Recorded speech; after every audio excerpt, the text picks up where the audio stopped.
통상 강의를 하려면 원고를 쓰는데요. 제가 매주 쓰는 원고가 한 평균 40페이지 정도 됩니다. A4 용지로. 이 강의를 위해서도 이 45페이지를 썼는데 이렇게 많은 원고를 왜 쓰느냐? 여기 단상에 올라가면요 3분의 2는 잊어버려요.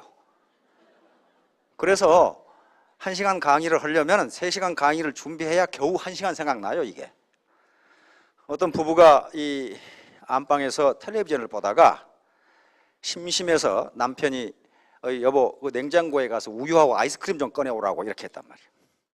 그러니까 마누라가 부시시 일어나서 나가려고 그러니까 남편이 하는 소리가 저거 가지고 가서 또 잊어버릴 건데 이렇게 했단 말이에요. 그러니까 마누라가 팩 돌아져 가지고 내가 치매라도 걸린 줄 아세요? 하고 딱 나갔단 말이에요.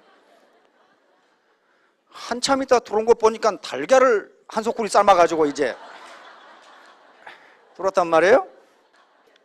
그러니까 남편이 소금은 그러니까 아차 깜빡 잊었네. 그러니까 내가 저거 가지고 가라고 그랬잖아.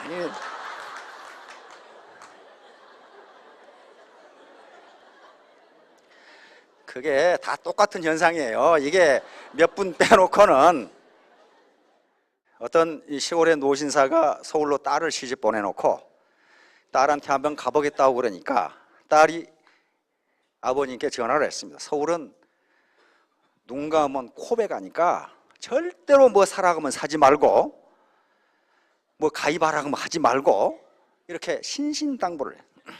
그래서 알겠다. 그래가지고 서울역에 내려서 택시를 타고 딸네 집에 갔는데 도착해서 요금이 10,000원이 나왔는데 아니 할아버지 10,000원 나왔는데요. 할아버지가 내 이놈아 농이라고 속일라 그래? 내가 2,300원부터 시작하는 거 다 봤다 이놈아. 그러니까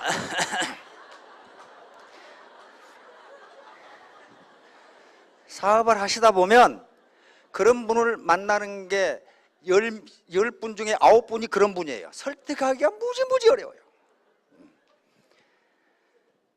그래서 여기에 데려다 놓으라는 겁니다. 자, 그런데 그런 분들이 틀린 게 아닙니다. 자기가 보는 세상을 보는 관점이 달라서 그러거든요. 이게 뭐처럼 보여요? 만약에 이것이 대학 입시에 나왔다면 정답이 있을 겁니다.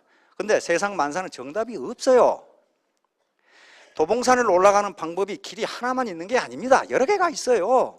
근데 학교에서는 이것이 정답이라고 가리키니까 창의성이 없어지고 사회 나와서 학교의 우등생이 사회 열등생이 되는 이유가 거기 있습니다.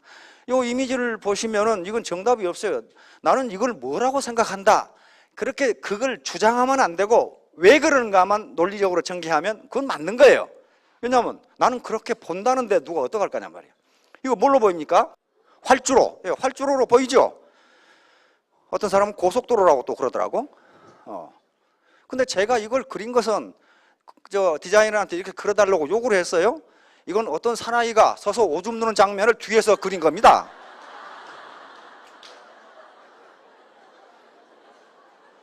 이거 양쪽 다리고 뒤에서. 아니 그렇게 보면 되는 거예요. 그러나 그게 정답은 아니에요. 자기가 활주로라고 생각하면 되는 거고 고정관념만 가지고서는 절대로 사회적으로 성공하기가 힘듭니다. 왜냐하면 여러 가지 각도에서 이것을 비판적 사고라고 그러는데 비판적 사고를 하지 않으면 엉뚱한 짓을 할 수가 있어요. 즉 시대의 흐름에 역행하는 그런 결론을 낼 수가 있습니다. 제가 이 강의 주제로 잡은 건 파랑새는 어디 있을까 하는 얘기인데요. 파랑새는 어디 있을까? Where's the bluebird입니다. 파랑새. 모리스 마테를링크의 파랑새라는 작품입니다.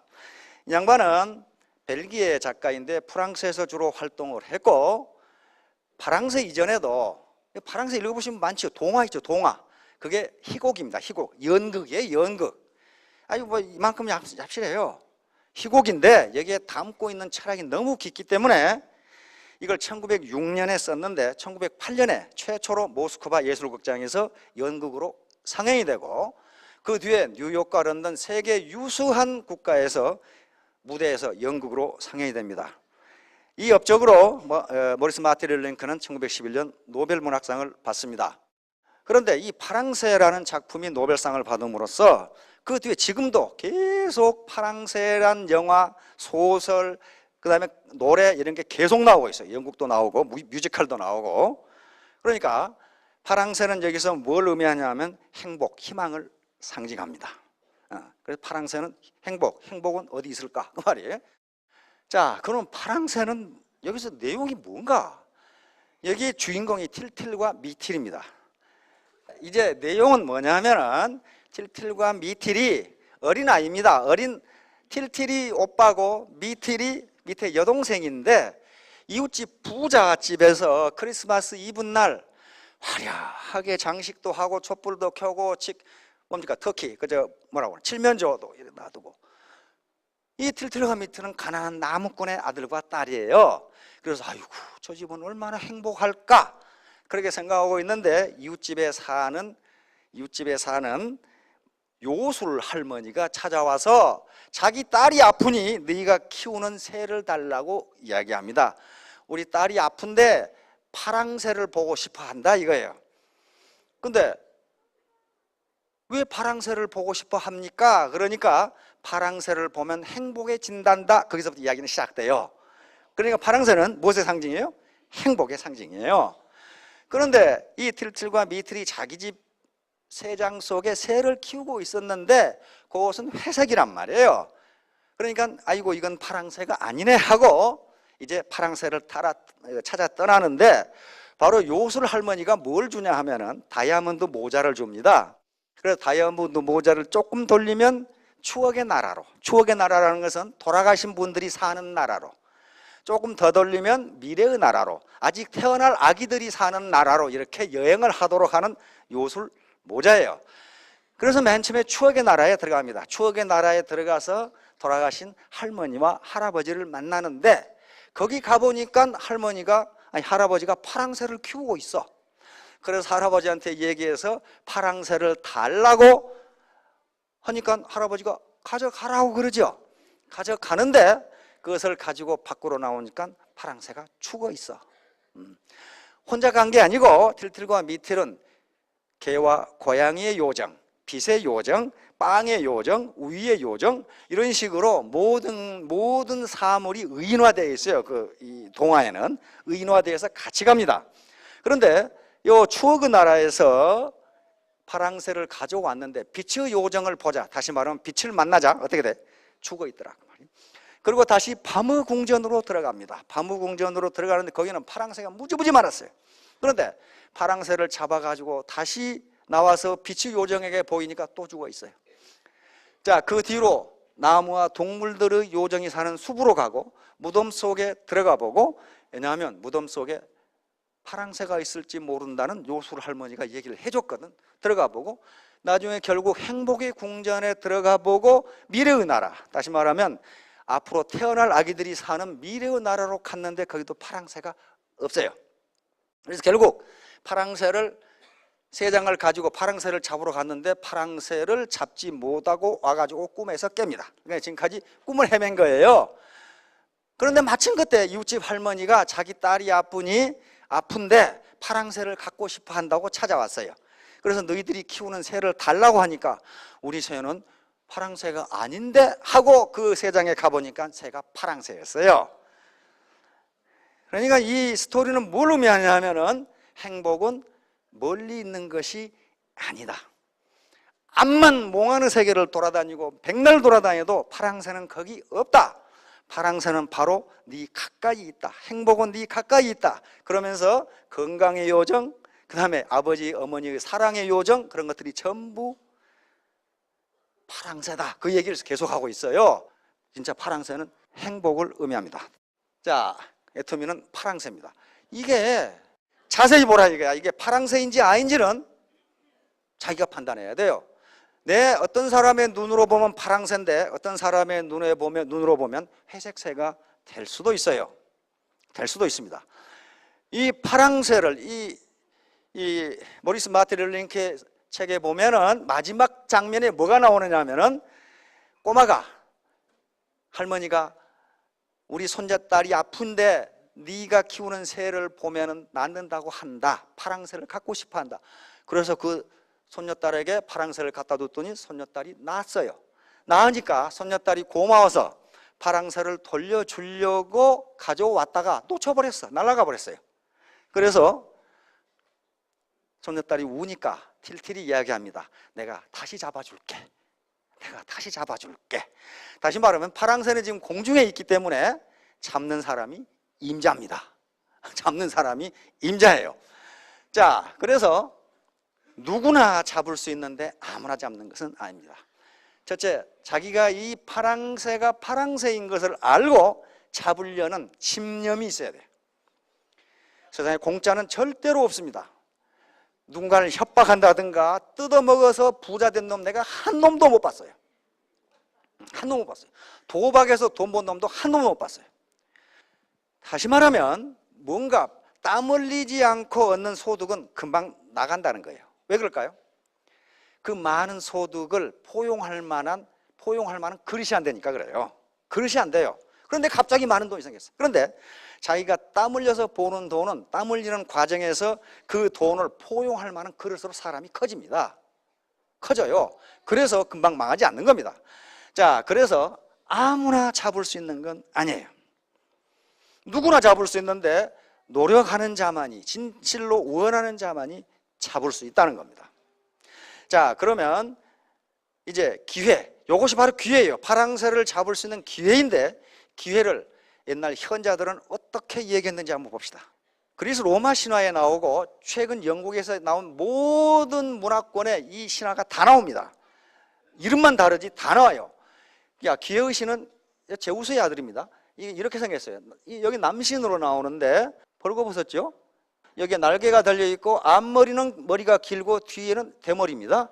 그리고 여기 발꿈치를 들고 있고 여기에 날개가 달려있고 여기에 저울이 있고 여기에 칼을 들고 있습니다. 이것은 왜 벌거벗고 있냐 하면은 누구나 발견하기 쉽도록 그렇게 설명이 돼 있어요. 그 밑에 시에. 그 다음에 앞머리가 길고 뒷머리가 대머리인 것은 네 앞에 왔을 때 잡기 쉽게 앞머리는 길고 일단 놓치면 못 잡으라고 뒷머리는 대머리다 그 말입니다. 날개가 달려있는 것은 항상 빨리 움직이고 기회는 누구 개인 앞에 머물러 있지가 않다는 겁니다. 항상 빨리 움직이고 기회를 놓친 놈이 잡으려고 쫓아오면 빨리 도망가도록 이렇게 돼 있고 다리 이렇게 있죠. 저울을 가지고 있는 것은 네가 지금 만난 기회가 파랑새인지 아닌지 빨리 달아보라는 거예요. 저울로 가치가 있는지 없는지. 그리고 가치가 있다면 면도칼입니다. 칼 들고 있는 게 레이저라고 돼 있는데 빨리 결단하라는 거예요. 빨리 우물우물 하다가는 기회는 네 앞에 있지 않다 그런 말입니다. 지금 자, 그래서 이 카이로스라는 말은 기회의 신인 남신을 의미하기도 하고 타이밍을 의미합니다. 타임. 옛날 헬라 그리스에서 시간을 크로노스와 카이로스로 가르는데 크로노스는 그냥 흘러가는 시간, 물리적인 시간. 해가 뜨고 해가 지고 그 다음에 계절이 바뀌고 달이 뜨고 달이 지고 하는 그냥 물리적으로 흘러가는 시간이기 때문에 이건 누구에게나 같습니다. 카이로스는 타이밍이에요. 타이밍. 적절한 순간을 딱 붙잡아서 결단하고 끼어 들어가는 게 카이로스입니다. 그 카레이서 선수들이 있죠. 그 그냥 막 300km로 달리는 맨날 부서지고 부딪히고 하는 게 있죠. 그런데 꼴찌하고 1등하고 차이는요 0.1초도 차이가 안 나요. 그런데 바로 1등은 어떤 재주를 가지고 있는 사람이 어떤 선수냐면은 끼어들 타이밍을 잘 잡는 시간 선수랍니다. 그래가지고 한번 앞에 가보면 안 놓쳐요. 어디서 여러분들 볼 수 있냐면요 쇼트랙 있죠. 그죠? 동계올림픽 쇼트랙. 우리 선수들 보세요. 한참 뒤에 가죠. 뒤에 가다가 전광석화처럼 끼어들어가죠. 그리고 안 놓쳐요. 그런데 1등하고 2등하고 차이가 몇 초나 됩니까? 100분의 1초도 안 돼요. 그렇죠? 요거 한 날 차이죠. 요거 어떤 놈이 먼저 하느냐 그 차이예요. 그러니까 그 타이밍을 맞춰서 끼어들어가는 게 굉장히 중요하다. 따라서 인생이라는 긴 이 여행을 하는데도 어떤 이것이 기회인지 아닌지 타이밍을 잡아야 된다고 합니다. 자, 이제 이것이 로마 신화로 넘어오면 카이로스가 오카시오로 변합니다. 오카시오는 이제 여신으로 변합니다. 자, 여신이지요. 보니까 출렁이는 바다 위에 있습니다. 바다 위에 있는데 여기 뭡니까? 항상 움직이는 바퀴 위에 있어요. 요 스카프는 움직이고 앞머리는 길고 뒷머리는 없어요. 똑같습니다. 그러니까 이 출렁이는 바다 위에 돌아가는 바퀴에 서 있다는 것은 행운은, 기회는 가만히 있지 않는다. 항상 출렁이고 움직이고, 그러니까 어떤 기회가 당신 앞에 왔을 때 그 기회가 항상 당신 앞에 머물러 있는 것이 아니다. 그런 의미예요. 현자들이 이렇게 만들어낸 겁니다. 그리고 앞머리가 긴 것은 항상 잡으라고, 뒷머리가 없는 것은 일단 놓치면 못 잡게. 그리고 여기 스카프나 이런 걸 보면요, 이 출렁이를 보면 바람이 분다는 걸 상징합니다. 그렇죠? 바람이 분다. 그 말은 기회는 바람처럼 움직인다. 바람처럼 움직인다. 그러니 당신을 위해서 기회는 당신 앞에 머물러 있지 않다. 행운을 잡는 것은 당신 하기 나름입니다. 그 말이에요, 지금 이게. 자, 옛날 현자들은 전부 이렇게 생각했습니다. 기회나 행운은 계속 빠른 속도로 움직인다. 그리고 누구나 볼 수 있는데 그것이 행운인지 기회인지는 네가 알아서 판단하라. 그 얘기입니다, 지금. 그래서 행운이라고 생각되면 지체 말고 잡아라. 자, 그래서 과도한 의심은 실패를 하는 한 요인이 됩니다. 제가 논리적으로 자기가 판단해보고 맞는지 틀린지를 분별을 하셔야 돼요. 그건 다른 사람이 해줄 수가 없어요. 자기 스스로 해야 됩니다. 나는 왜 이렇게 재수가 없을까? 재수가 없는 게 아니고 재수가 왔는데 몰라봤을 따름이에요. 몰라봤을 따름입니다. 네, 이제 세렌디피티. 세렌디피티는 영국에서 나온 얘기인데 이것도 역시 뜻밖의 행운, 우연한 발견, 이걸 세렌디피티라고 합니다. 그런데 이 세렌디피티는 우연이 아니고요, 그것을 판별할 수 있는 능력이 있을 때 그것이 행운이 되는 거예요. 그런데 과학사라든가 인류의 발명사를 보면 거의 대부분, 많은 부분이 세렌디피티입니다. 우연히 발견한 거예요. 우연히. 그런데 그 우연이 사실은 우연인데 그 우연을 필연으로 만들 수 있는 노력이 있었기 때문에 가능했어요. 회사도 마찬가지입니다. 회사도 마찬가지예요. 3M이라는 회사에 포스트잇이라는 거 있죠? 그거 연구하다 실패해서 만든 거거든요. 실패해서 만든 거예요. 우연히 만든 거예요. 그 조교가 풀을 잘못 집어넣어가지고 나온 거란 말이에요, 그거. 그런데 그것을 만든 학자는 계속 연구를 했어요. 이것도 쓸모가 있겠다. 왜냐하면 붓기는 붓는데 떨어지는데 흔적이 없어. 이걸 만든 거예요. 자, 이게 세렌디피티의 전형이에요. 요 사진 작가는요, 요 백로를 찍으려고 사진을 찍었답니다. 그래서 이 뒤에 딱따구리가 있는 걸 몰랐어요. 그리고 나중에 우연히 재생해 보니까 이 딱따구리가 있는 거예요, 여기가. 그런데 이 세렌디피티는요, 다시 재현할 수가 없습니다. 이 현상이 나타나질 않아요. 딱따구리 보고 너 다시 한번 해봐. 이렇게 할 거예요. 어떻게 할 거예요, 이걸? 요건 이 사진 작가가 요걸 찍은 것은 계속 사진을 찍었기 때문에 가능합니다. 그렇죠? 관심을 가지고, 자연에 관심을 가지고 찍었기 때문에 가능하지, 요걸 나타났을 때 사진기 들러 갔으면 어떻게 돼요? 날아가고 없어요. 어떻게 가면 날아가고 없어요. 자, 청진기입니다. 청진기. 이게 르네 라에네크라고 하는 프랑스 의사인데 이 청진기를 만든 사람입니다. 이 양반이 환자를 진료하는데 그 당시는 청진기라는 개념이 없기 때문에 심장병이나 요 폐병이 들면은 귀를 가슴에다 대고 이렇게 심장이나 폐 숨소리를 들었답니다. 근데 남자들은 괜찮은데 이 시기에 여자 환자가 오면 이걸 젖가슴에 대고 이거 들어야 돼요, 이렇게. 이게 난처하단 말이에요. 난처해. 어떻게 좀 이렇게 안 할 수가 있나 하고 생각을 했어요. 그렇다고 해서 심장 박동이라든가 숨 쉬는 소리를 안 들어볼 수는 없잖아요. 들어봐야 되는데 안 돼요. 그런데 어느 날 루브르 궁을 산책을 하다가 애들이 장난치면서 노는 걸 봤어요. 우리 애들도 많이 해요. 한쪽 애가 그 판자 있죠? 판자나 어떤 가드레 일이나 한쪽 애가 귀를 대고 있는데 한쪽 애가 저기서 못으로 긁어. 그 장난을 하고 있어. 그러니까 야, 저거 봐라. 그래가지고 르네 라이레크도 자기도 한번 들어보니까 저쪽 끄트머리에서 못으로 긁는데 소리가 무지하게 크게 들려. 아이고, 이거 봐라. 이렇게 생각하란 말이야. 그래가지고 들어와서 마침 여자 환자가 왔어요. 환자가 왔는데 젖가슴에다 귀를 안 대고 종이를 말았어요. 종이를 대나무 통처럼 말아가지고 여기다 대고 들어보니까 그냥 귀를 대고 듣는 것보다 더 잘 들려. 아, 이거다 하고 한 거예요. 이거다. 그래가지고 어떻게 하면 소리를 잘 들을 수 있을까 해서 만든 최초의 청진기가 요겁니다. 이렇게 자기가 설계를 해가지고 폐 사진이죠. 이것은 폐 그림이죠. 요 세 부분으로 여기가 연결되어 있죠. 나눠가지고 요 청진기를 만든 겁니다. 그래가지고 요것은 지금 등에다 대고 숨소리를 듣는 거란 말이에요. 자, 이 청진기는 얘들이 노는 걸 보고 만들었어요. 얘들이 벽에다 대고 이 그림을 긁는 걸 보고 이게 우연히 만든 겁니다. 이게 세렌디피티거든요. 그런데 아무리 라이네크가 의사라고 하더라도 여기에 관심이 없었으면 안 된다는 거예요. 어떻게 하면 여자를 잘 진찰할 수 있을까? 예의를 갖추어서 이걸 고민을 하다 보니까 만들어낸 거예요.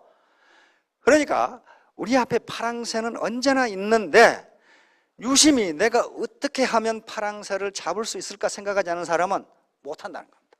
태도가 가장 중요합니다. 태도, attitude. Attitude is everything. Attitude is everything. 태도가 가장 중요해요. 어떤 태도? 파랑새를 잡겠다는 확고한 결의가 필요합니다. 다시 말하면 나는 반드시 애터미 사업을 통해서 성공하겠다는 강한 의지가 필요하다. 성공 안 하겠다는 사람이 어디 있어? 그런데 다 성공하겠다고 그러는데 아까 파랑새를 잡으러 떠난 틸트리와 미틸처럼 몽환의 세계를 헤매가지고는 그것이 목표가 될 수가 없어요. 이건 이미 학자들이 증명한 사실들입니다. 반드시 결의가 필요하다. 태도입니다. 파랑새는 가까이 있다는 것을 알아야 된다. 멀리 있지 않습니다. 파랑새는 가까이 있고 애터미는 파랑새라는 걸 발견하신 분들도 있고 발견하지 못한 분들도 있는데 그것은 자기 책임입니다. 그래서 기어의신은 무한정 기다려주지를 않습니다. 파랑새 증후군이라고 하는 것이 있는데 이건 병적인 현상입니다. 현재 자기 주변에 있는 어떤 현상에 대해서는 항상 불만이고 멀리 뭔가 있을 거라고 맨 먼 것만 쫓아다니는 현상을 파랑새 증후군, 브루버드 신드롬이라고 학자들이 붙였습니다. 다시 말하면 파랑새라는 책에 나오는 것처럼 행복은 멀리 있는 것이 아니고 가까이 있고 그리고 파랑새는 저 추억의 나라나 바무궁전에 있는 게 아니고 내 집 세장에 있다는 그걸 지금 계속 강조하는 거예요. 그 다음에 태도, 적극적, 긍정적, 도전적인 태도. 이거 소극적이고 부정적이고 그 다음에 회피적인 태도를 가진 사람은 뭘 하든지 실패해요. 안 됩니다. 그 다음에 이게 굉장히 중요한 건데요. 겸손한 태도입니다. 겸손. 우리 사훈에 믿음에 굳게 서며 겸손이 생긴다. Serve in humility라는 말이 있습니다. 겸손이라는 게요. 특히 우리처럼 유교적인 문화를 가지고 있는 나라에서는 겸손을 굉장히 높은 가치로 평가합니다. 굉장히 높은 가치로 평가해요. 그런데 거만한 사람까지도 겸손한 사람을 좋아해요. 바로 왜 겸손해야 되느냐 하면은 이 사업은요 겸손하지 않으면 되지 않습니다. 왜냐하면 유통은 서비스인데 서비스를 제공하는 놈이 지가 더 높다고 생각하면 서비스를 누가 받겠냐 그 말이에요. 서비스는 서브에서 나온 말이죠. 서브는 서번트하고 관계됐단 말이에요. 다시 말하면 겸손한 태도를 갖는 게 굉장히 중요합니다. 이것은 자기 자존심이라든가 주체성, 어떤 주도적인 생각을 버리라 그런 게 아닙니다. 내가 좀 더 이 사회와 국가, 내 파트너들에게 공헌할 수 있는 길이 어떤 것인가 겸손해지면 됩니다. 근데 겸손해지면요 나중에 어떻게 됩니까? 밑에서 올려줘요. 올려주는데 지가 높이 있으면 어떻게 됩니까? 끌어내리죠. 그리고 밑에 다 떠나요. 와 이거 똑똑하네. 너 혼자 다 해라. 떠나버려요. 자, 오늘 파랑새 얘기를 했는데요. 파랑새는 멀리 있는 게 아니고 가까이 있습니다. 그리고 파랑새는 모리스 마테를링케 연극에서 본 바와 같이 공중으로 날아갔습니다. 날아갔으니까 누가 잡아도 파랑새는 다 있어요. 그런데 그 파랑새를 찾겠다는 확고한 의지 그리고 겸손한 태도도 임하면은 아마 3년 내에 여기 계신 분들은 1,000택, 2,000택, 5,000택까지 되리라고 생각합니다. 자, 5,000택 여러분 모두 행복하시기 바랍니다. 감사합니다.